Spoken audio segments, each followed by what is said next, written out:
Hello everyone, welcome to Chargers TV. Round 8 of the SCABL competition concluded over the weekend as your very own Telstra Hobart Chargers were at home on Friday night against the Ballarat Rush. Let's have a look at the women's game for you now.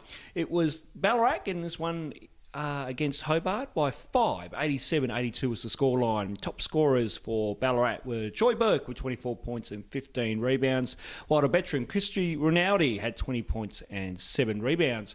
For your very own Telstra Hobart Chargers, it was Britt Smart with 24 points and 4 rebounds, and also had 5 assists as well too. But Shana Thompson backing up with a good game here, 23 points, 3 rebounds and 3 assists. Let's hear from the coach now, Dwain Davie, to get his post-match thoughts. Definitely. Ballarat, their record doesn't probably suggest it, but they're a good team. They've got some serious talent, and we knew coming in that it was going to be a tough game. I didn't think we played our best basketball in the first half, but managed to still control, the scoreline at half-time. And then we just come out, we weren't ready to go for the third quarter, and they punished us 30-11, I think, for the quarter. And from then on, we were struggling to find our feet from there on. So, see that last quarter, he tried to make a bit of a rally, but too little, too late in the end.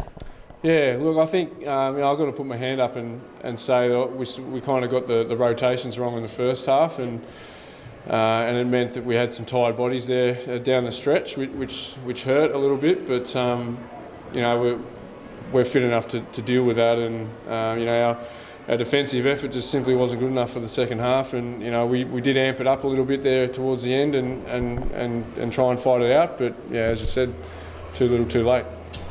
So Dwain Davie with his thoughts there from Friday night, and now I'm going to bring in my co-host Justin Bryan, and of course Justin, a third quarter lapse by the ladies, and they kind of blew this one and lost. Absolutely, and I mean we picked this up in the first quarter. It was quite easy to see. They had their rotations going, they were scoring the basketball, they were being accountable, they were grabbing their rebounds, and again, avoided that slow start. This is something that's been pivotal to the Chargers all season. You might think we're repeating ourselves, but these are the factors that the coach himself is bringing out and something that he really wants them to execute on.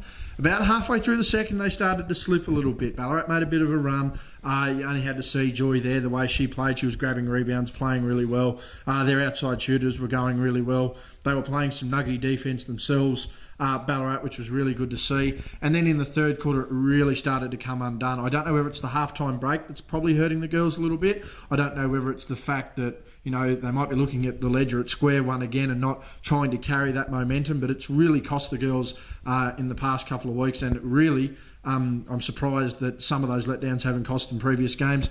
Made a bit of a run at the end, tried to make it a bit more competitive, but Ballarat just too good on the night. Absolutely, Justin, and the girls did try to fight their way back in that last quarter, but unfortunately just fell short. Now they back up again on Friday night against Nunawading, and we'll get Dwayne's thoughts going into Friday night's game. Yeah, look, it's going to be a serious challenge again next week, we're backs to the wall, I suppose, trying to hold on to the work that we've done in the first half. If that one goes pear-shaped, then we've sort of undone the good work over the last 5 or 6 weeks. So we have to be ready. Nunawading are a hell of a team, and we did a great job to beat them on their floor over there last weekend. But we're going to have to go back to the drawing board and get ourselves ready for that one. So Dwain, with his thoughts going into Friday night's game, and of course Justin, he's emphasising no more third quarter lapses in order to try to get this win against Nunawading on Friday night. Absolutely, and you only had to see in the first Nunawading game, it was only a 3-point game. We got the win and it was on the road, so I think the girls are going to have a hell of a lot of confidence knowing that they beat them in their venue and they're bringing them back home and hopefully going to get the win. But as you mentioned, those lapses, and it's something that's, it's sort of hard to pick on. I mean, whether it's just, players, whether it be down low and players just missing a rotation or not stepping up on the drive, whether it be, swing passes and players just not rotating in that defensive zone in a set, that's going to cost them. There's a lot of intricacies to it. I think we had a lot of shots that didn't fall the other night, and, a cold third quarter will hurt you in the long run, again, especially coming off that halftime break. So, again, that third quarter is going to be key. Making shots is going to be key, but playing defence is going to be key. I mean, I've heard talks that Dwayne's looking at 50 stops a game for these girls. Well, any team that gets 50 stops a game is going to win. They keep pushing it, but the thing that really hurts them is they're not getting the necessary stops in that third quarter. If they can balance out that third quarter, they'll be fine. They won their last game on the road against this team. I think they'll do it at home. Absolutely, Justin. Let's see if the girls can get the win on Friday night. Tip-off is at 6 p.m. at the Dwain Entertainment Centre.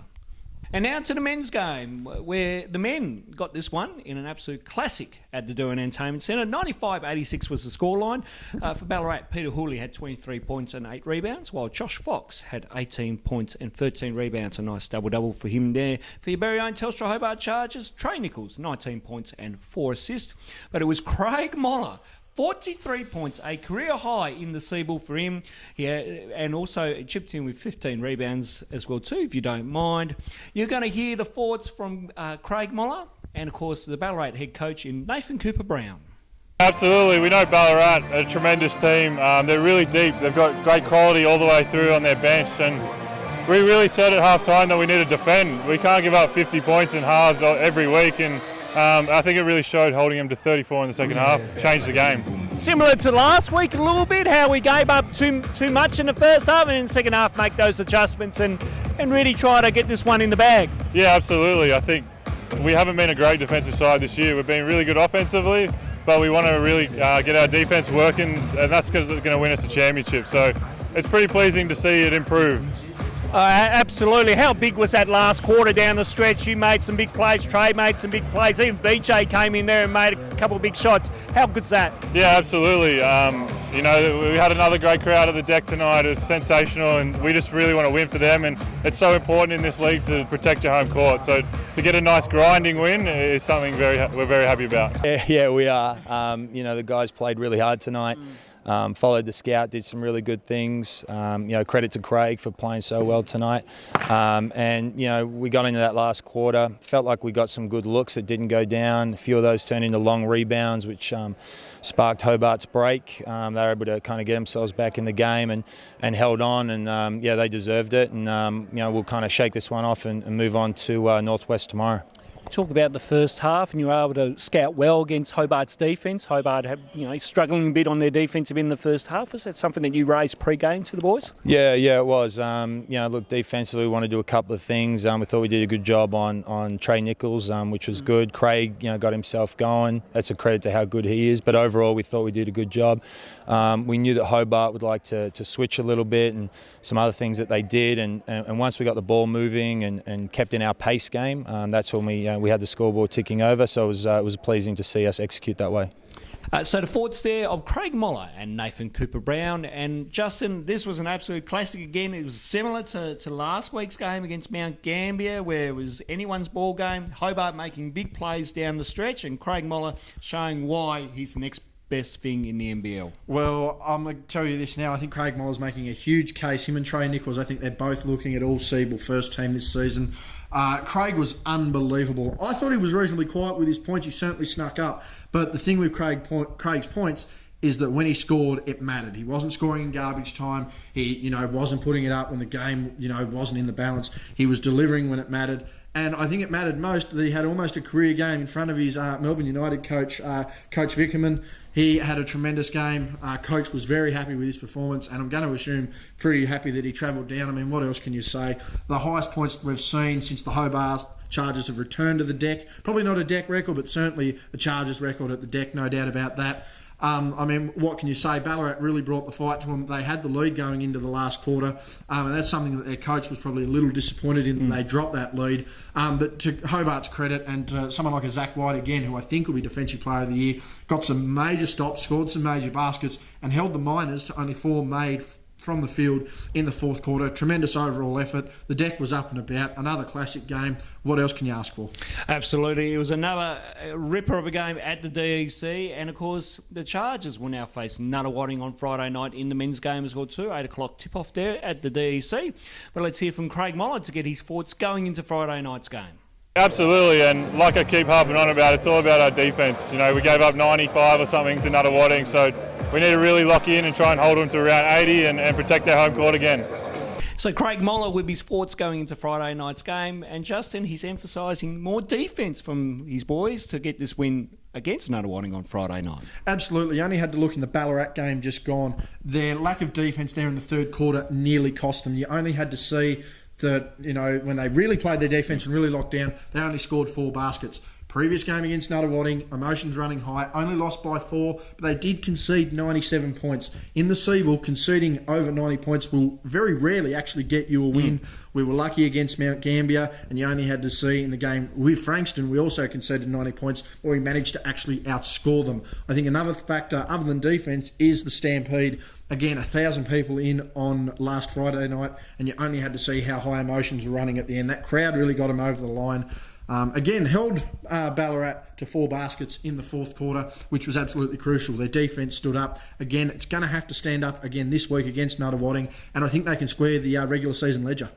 Absolutely, Justin. Make sure you get out to the Dwain Entertainment Centre Friday night, 6 o'clock and 8 o'clock tip-off for women's and men's games. So make sure you get to the DEC, and I think it's going to be another classic one again. We'll take a break and we'll come back with more right after this. This time and Moller. And Moller's got away. And in comes Craig Moller. And welcome back. Don't forget to follow us on all of our social media platforms. Keep up to date with all the goings on here at the Telstra Hobart Chargers. You can like us on Facebook. You can follow us on Twitter. You can follow us on Instagram. You can subscribe to our YouTube channel. So don't forget to keep up to date with all the goings on here at the Telstra Hobart Chargers. This week's special guest is none other than Melbourne United head coach in Dean Vickerman. We speak to Dean about obviously the NBL combined camp that happened during the week and what prospects might come out of that for his United roster. We also speak about who he signed and what other players he may have coming to United for the NBL 18-19 season. We speak about the championship win, and we also touch on why he's down here and who is he watching. So stay tuned for that. That's all we have time for in this edition of Chargers TV. On behalf of the entire crew, it's goodbye. Obviously down here to keep an eye on 3 of your players that you currently got contracted with United, and of course Craig Moller, Sam Short and Peter Hooley. How have you found their game so far in the first half? Yeah, statistically they're all doing great right now. Craig's had a big score in half, having 22 and I think 6 boards. Pete's going well, 13 and 6, and Shorty's chipped in with his 3 assists and, really developing as a point guard as well. Obviously the Seagull is a great kind of off-season ground for some of the NBL guys and your development guys to get some more development and work to get to that higher level in the NBL. Is this a good thing for you guys to be involved in? Yeah, certainly we encourage it. Guys who got bench roles or lesser roles right now, we see this as a great league for them to be the stars of their team, and I think when you have that level where you can be the star, that you can take it to the next level as well. Now, obviously we had the NBL combined camp over the last week or so and got to see some of the next best talent coming through. What did you take out of that, and do you see any potential coming your way at Melbourne United? Yeah, I missed it last year. I was in the States, and so it was my first experience with it, but from what I understand, the talent level was much better this year. Having the COE guys, having the Global Academy guys, a few Americans, good Australian talent, well coached. Maybe we pick something up out of it on a development side, but just good to track some people as they go along. Now, of course, we mentioned right at the top, you won the NBL Championship last season. Obviously a great feeling. How was that for you guys to go through a little bit of adversity here and there throughout the season, but then to come together and win it? Yeah, I've been a part of 6 championships in the NBL, and it's never easy. You always got to go through some a little bit of hardship and some tough times to win it. And we had some injuries to Casey Prather, and lost a couple of games early on. But, it was just so satisfying. It's a great club. Our support was unbelievable, and the grand final series against Adelaide was one that, people will remember for a long time. Absolutely, and Craig mentioned that to us before the season started. That was unbelievable atmosphere. I mean, from Hisense Arena to Titanium Security Arena for 8,000 and 10,000. Could you hear yourself think sometimes?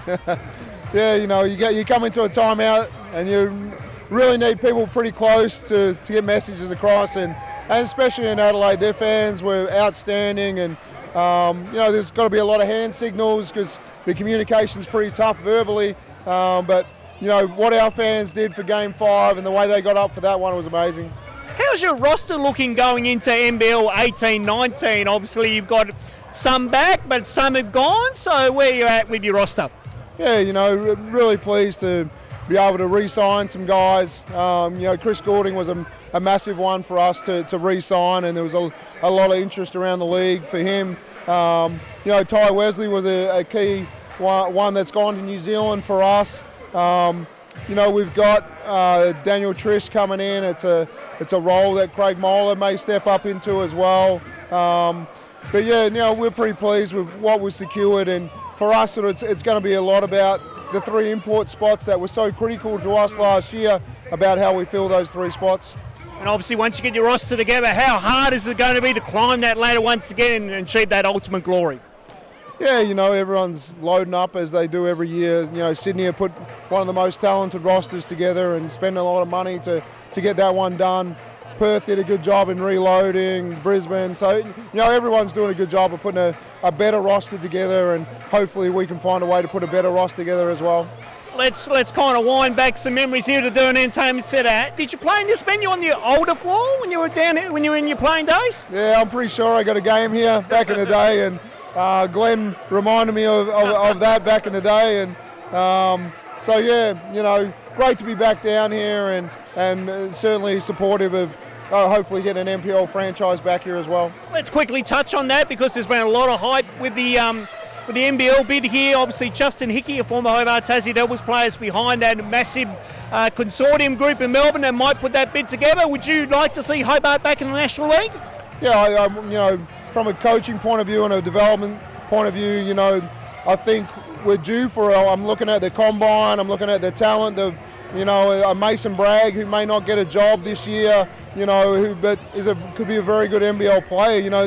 There's a lot more this year than there has been in years past, that guys that are going to miss jobs that are worthy of, playing quality minutes in the NBL. So it's the right time for expansion. The league will do their due diligence about where that is, whether it's Melbourne, Hobart, Sydney, wherever it's going to be, and I'm sure they'll make the right decisions about it. But obviously, Tassie would be a great place to have another franchise.